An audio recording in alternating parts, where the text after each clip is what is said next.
తొలకరి జల్లులు పడగానే రైతన్నలు ఖరీఫ్లో సాగు పనులను ముమ్మరం చేశారు. వీడవంక ఇల్లందకుంట మండల కేంద్రాల్లోని రైతన్నలు గత 2 రోజులుగా వాతావరణంలో వచ్చిన మార్పుల ఫలితంగా ఆకాశం మేఘావృతమై తొలకరి జల్లులను కురిపించింది. రైతన్నలు ఏమాత్రం ఆలస్యం చేయకుండా దుక్కులతో పాటు వరి నారు మళ్లు సిద్ధం చేసుకుంటున్నారు. ఇప్పటికే గ్రామాల్లో చాలా మంది రైతులు దుక్కులు దున్ని విత్తనాలు పెట్టేందుకు సర్వం సిద్ధం చేసుకున్నారు.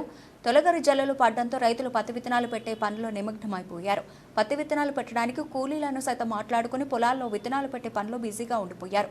గత సంవత్సరం కూడా ఇదే తరహాలో విత్తనాలు పెట్టినప్పుడు జూలై మాసంలో వర్షాలు పడడం వల్ల మొలకలు వచ్చాయని ఈ సంవత్సరం కూడా అదేవిధంగా విత్తనాలు పెడుతున్నామని పేర్కొన్నారు. వ్యవసాయ అధికారులు సూచించిన పత్తి విత్తనాలను తీసుకుని పొలంలో నాటడం జరుగుతుందని, దిగుబడి ఎక్కువగా వచ్చే మేలు రకమైన విత్తనాలను ఎంపిక చేసుకుని దుక్కులు దున్నిన పొలంలో పెడుతున్నామని రైతులు తెలిపారు. ఏ గ్రామంలో చూసినా రైతులు పొలాల వద్దనే పనులు చేసుకుంటూ ఉన్నారు. ఆశించిన ఫలితాలు రావడంతో పాటు ప్రభుత్వం మద్దతు ధర పెంచాలని రైతన్నలు కోరుకుంటున్నారు.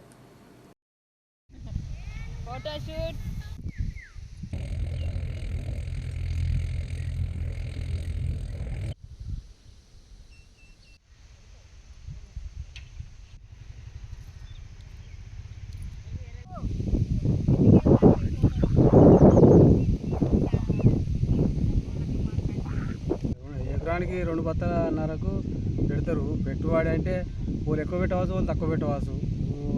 ఓ తీర పెట్టిన వాళ్ళకు తీరు వెళ్తూ ఉంటుంది, తక్కువ పెట్టిన వాళ్ళు తక్కువ వెళ్తుంది. కలవకున్నా అలా ఖరాబ్ అవుతుంది.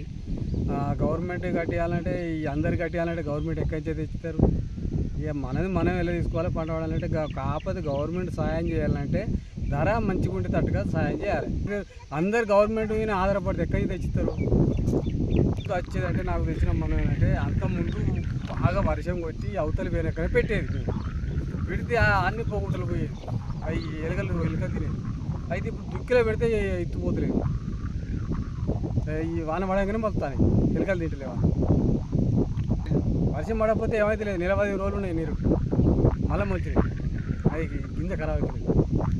పొడి దుక్కిలో పెడతాం కదా, పెట్టినప్పుడు ఏంటంటే గింజ ఖరాబ్ అవుతలేదు, ఎండకు ఎండుకుంటూనే ఉంటుంది. అది మళ్ళీ వాన పడ్డప్పుడు గుత్తాని చినుకులకైనా మొలుతాను, పోకుండా తప్పుతాను.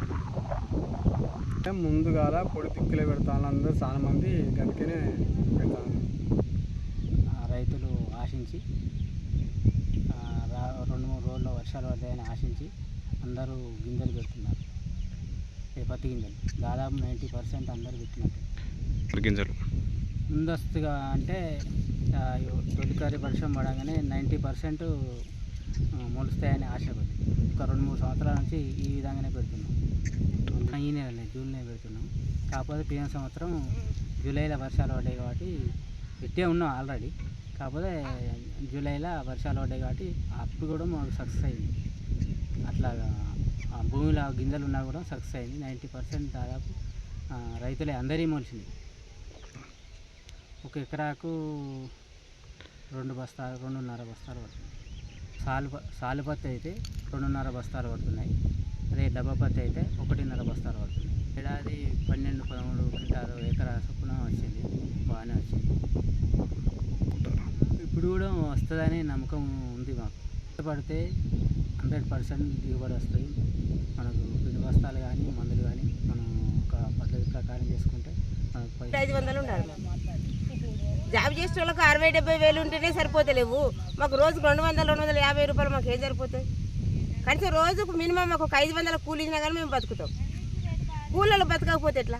మేము కూలి చేస్తేనే కదా మీకు పవర్ వండేది. వాళ్ళ జాబర్లు అందరూ బతికేది మాతోనే. మాకు మాత్రం న్యాయం అసలు జరుగుతలేదు. మాకు 500 కూలి ఉండాలి. కానీ ప్రతి ఒక్క సామానుకు రేటు ఉన్నది. ఉప్పుకు, పప్పుకు, అన్నిటికీ రేటు. సబ్బుకు మేము చేసిన కూలి మాకు నూనె, సరుకు, సబ్బులు వస్తలేవు. మాకు దేనికి సరిపోతలేవు. అన్ని ప్రతి ఒక్క దానికి ధరలు ఉన్నాయి. మాకు మాత్రం రేటు లేదు. ఏం చేసుకున్నా ఏం సరిపోతలేదు, ఏం కూలి సరిపోతలేదు. మాకు మాత్రం ఏ పూట ఆ పూటకు తెచ్చుకొని తిందామన్నా కానీ మాకు ఏమి ఉంటలేవు.